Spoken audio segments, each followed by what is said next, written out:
Growing up in Brooklyn was some of the best experience I ever had.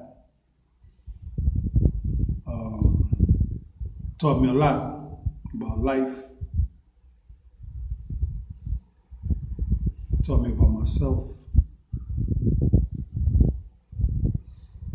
It made me the person I am today.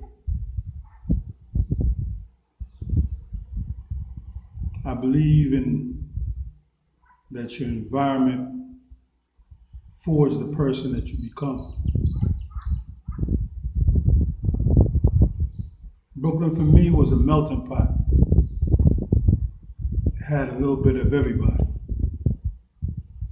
Haitians, Jamaicans, Belizeans, Panamanians, Russians, a little bit of everybody. Italians, Costa Ricans, a little bit of everybody. And that's what made it so great.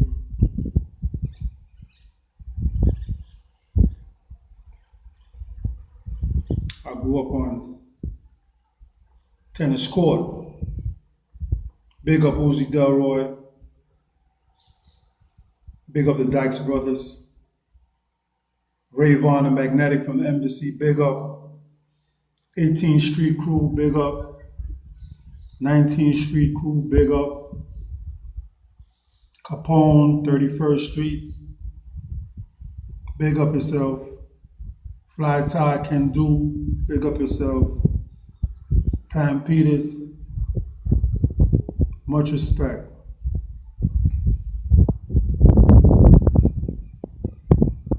Like I said, Brooklyn, for me, was some of the best memories I ever had, looking back in retrospect.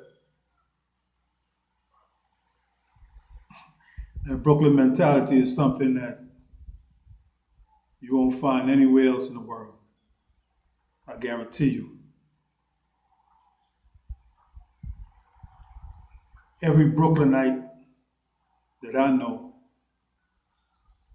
carry Brooklyn in their heart.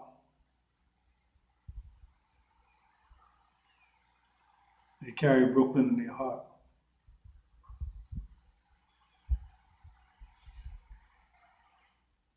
To give you an example, why Brooklyn is so different from a lot of different areas.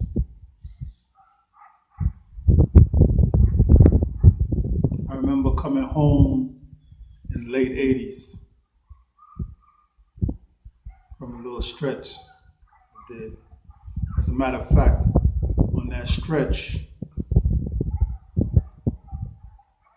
we went upstate in 1983. Shout out to Big Tut, King Tut, Cypress, Jimmy Lee, Phillip, Georgie, Patty Hearst,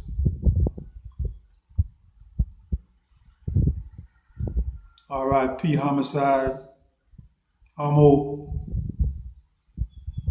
Criminal Mike, Junior Scott, Cornell, Cranky, and many more. We was up there in the L.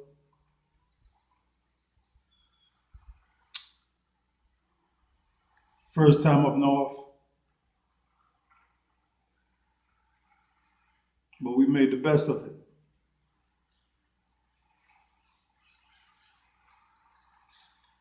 Anyway, I come home,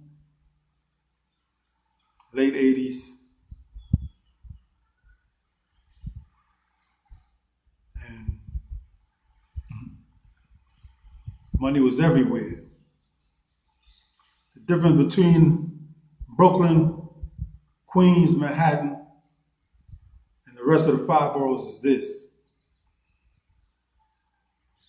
I comes home, my homeboys are on. Big up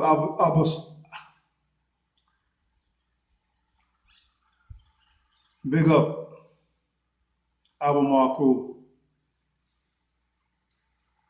Lovey, big up. I come home in the late 80s.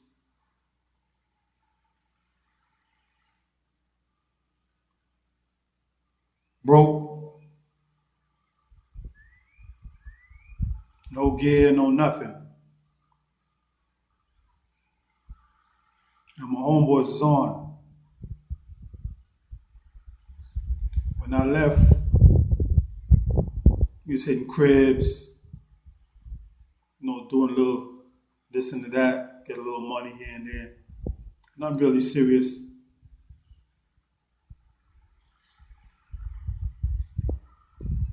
So I come home and they on.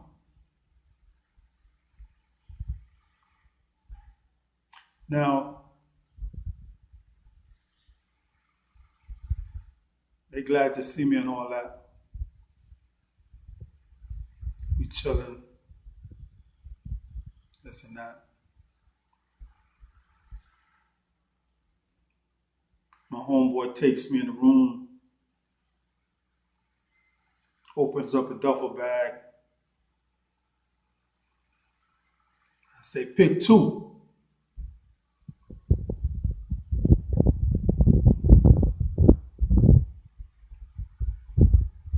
In the bag,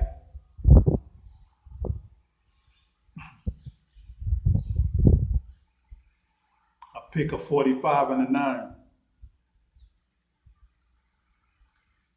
Then he gives me a vest. Give me a few dollars from my pocket.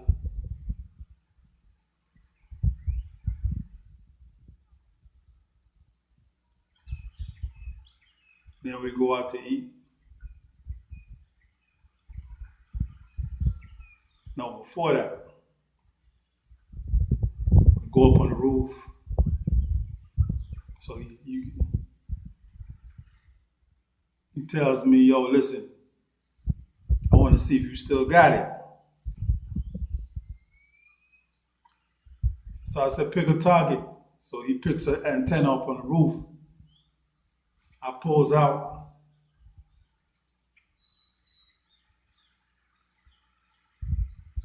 And just start hitting the target up. I mean, I missed the first couple because I was rusty, but I start tearing the target up. He said, yeah, he shook his head and said, yeah, that's what I'm talking about.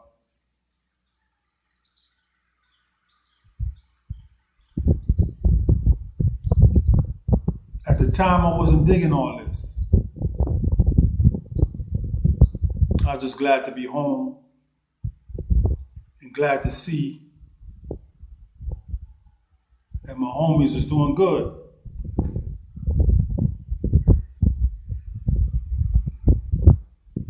They blessed me with a few dollars.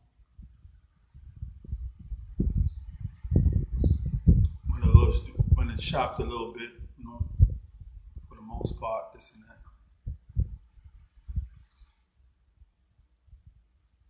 But like I said, at that time, I wasn't watching all the angles.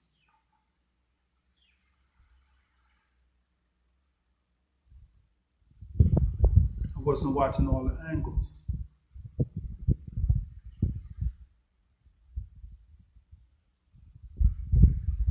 Bought me a beeper. Told me, yo, I want you to watch my back. I'm glad you're home. You're the only one I could really depend on out here. But mind you, before I went up north, me and dude used to be like this. Out of all that time I did up there, he must have wrote me twice, if that.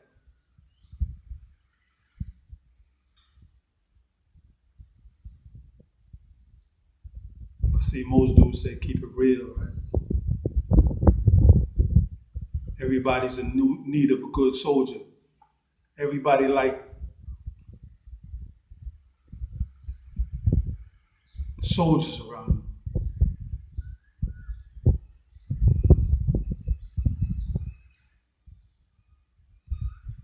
So now we moving around. This is the crack era now. Crack is everywhere. I don't know the first thing about it. I just see the residuals of it. I just see the money. I just see the flash. I see the jewelry. I see the cars. I see the women. And it's all looking good to me and look real good.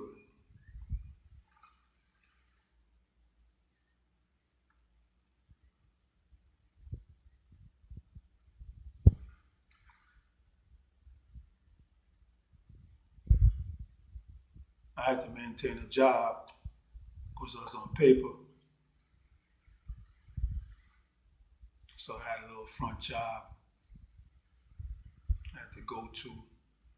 You know, for the most part, I was trying to do the right thing. I didn't really want to go back into the business like that. Although I kept the heaters and the vests, you know, that was just, I seen that more or less like self-defense, you know, because I was doing a lot when I was out on the street.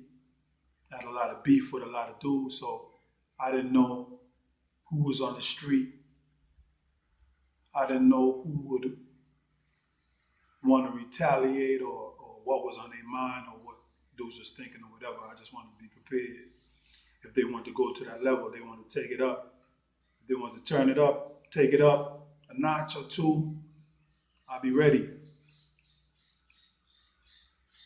So I'm out there trying to do the right thing.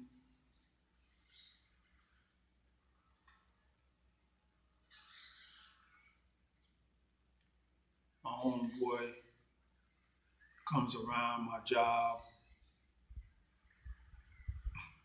Now, keep in mind now, I just got out. These dudes is wearing Bally's and this and that. You know, all the latest fly stuff and this and that.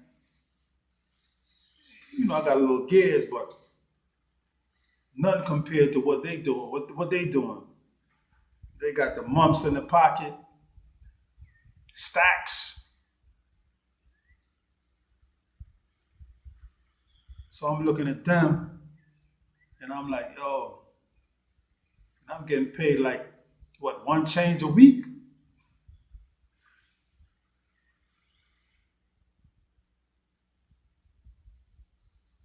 But they had me on every week when I first got out. Played my role, went to my job, did my thing. Then they put me on every 2 weeks. Brought in my check stub, this and that. Then I graduated to every month.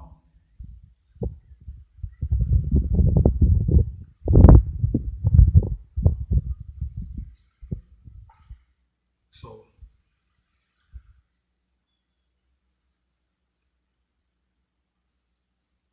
dudes doing their thing, they coming around, different kind of whips, rides, crazy jewelry. They come to check me because I'm working up in the 90s. Working up in between 95th and 96th on Rutland.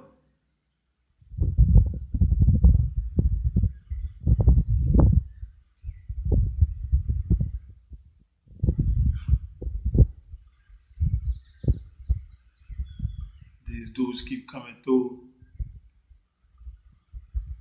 My family is like, yo, why these dudes keep coming around here, man? You know what I mean? It don't look correct. I mean, these dudes.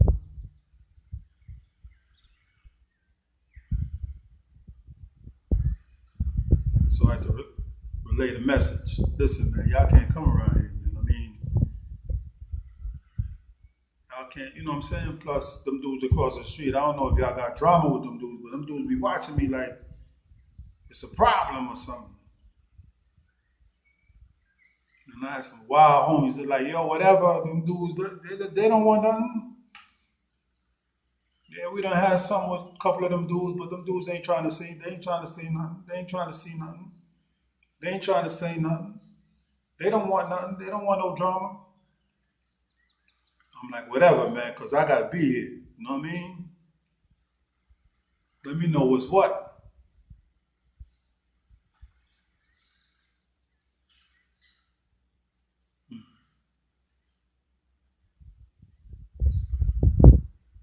Trying to do the right thing, man. But temptation is a mother.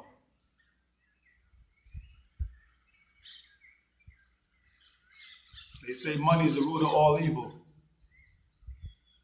But money ain't got no power, man, but the power that you give it.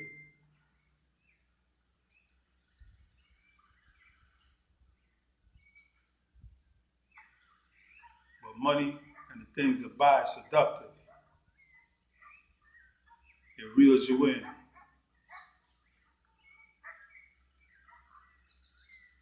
Human nature is something else. I want to look fly. I want to look good. I want to have money in my pocket.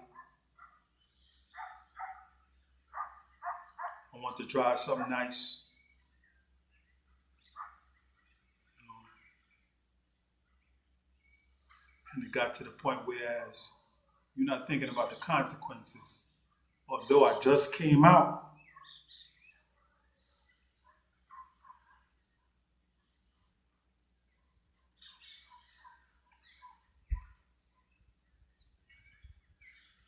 but that temptation, man, is something else.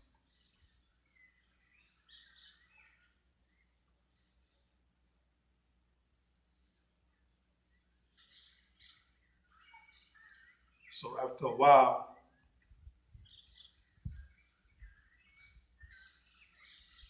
I got tired of that one change a week. I couldn't do nothing with that. One change a week. So I started hanging out with homies. They got spots there, they got spots here. They showing me the business. You know, I'm learning slowly.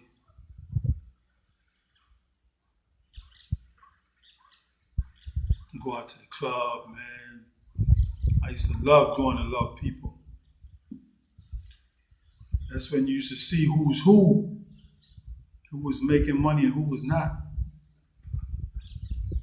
See the 560s popped up, the out-of-state license plates. Everybody, truck jewelry, nice outfits, linen, silks.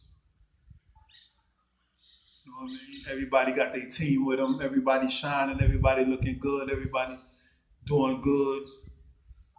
Champagne is popping. Drinks is passing.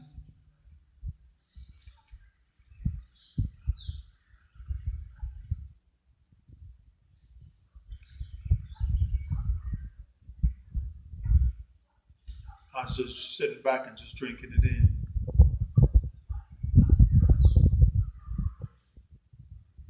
One of my young soldiers came to me and he told me one day, we was up in Love People. He said, yo, Step. I said, what's up? He said, look at all your people, man, they shining, man.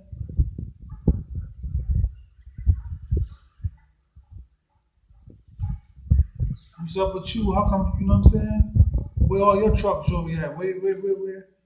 How come you ain't shining like that?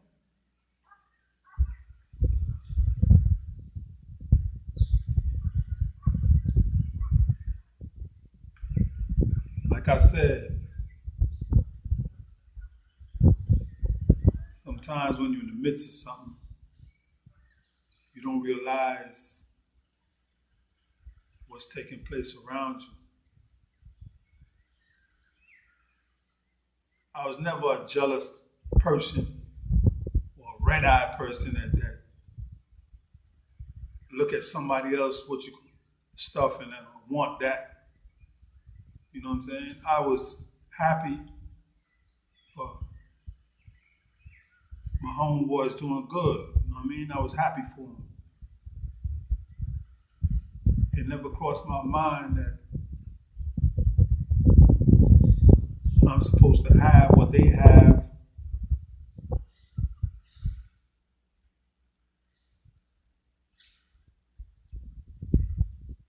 Out of jealousy. Always believed in getting my own. I always believed in getting my own. But sometimes you need that little spark. And that soldier put that spark in me. And that spark ignited something within myself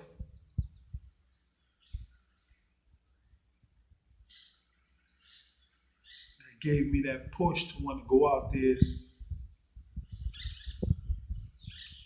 and really get money. He got me from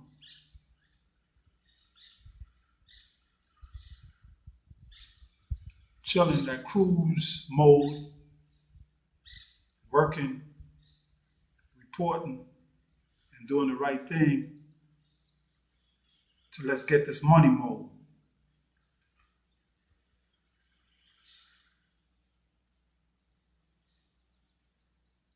Man.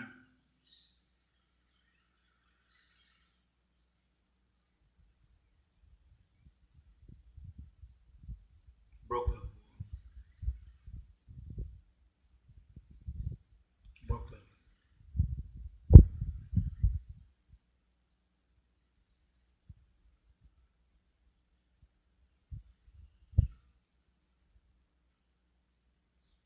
I had two sets of homeboys.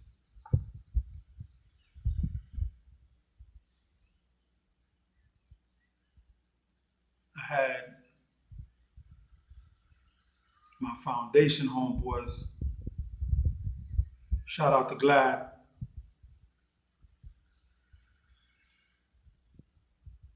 That I started out with. And I had another group of homeboys that we became cool later on.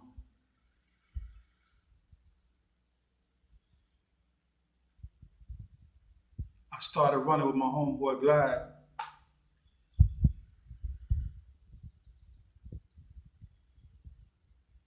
We did a little something. We was all in Bronzeville, opened up spots. Bed-Stuy, a couple places.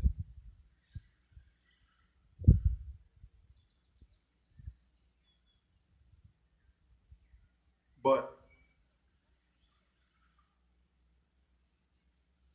Glad was like a family man. He wasn't into that gangster. He wasn't really into that street life like that. He was like 1 foot in, 1 foot out. And it was evident. I could see that right off the rip. Because the things that I was really willing to do, he wasn't ready for all that. He didn't want no parts of it. The people that was blocking the money and preventing us from escalating had to be removed, or you had to remove obstacles out your way. And he wasn't ready for all that. He wasn't with that.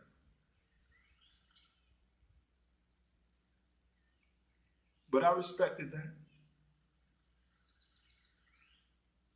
I respected that.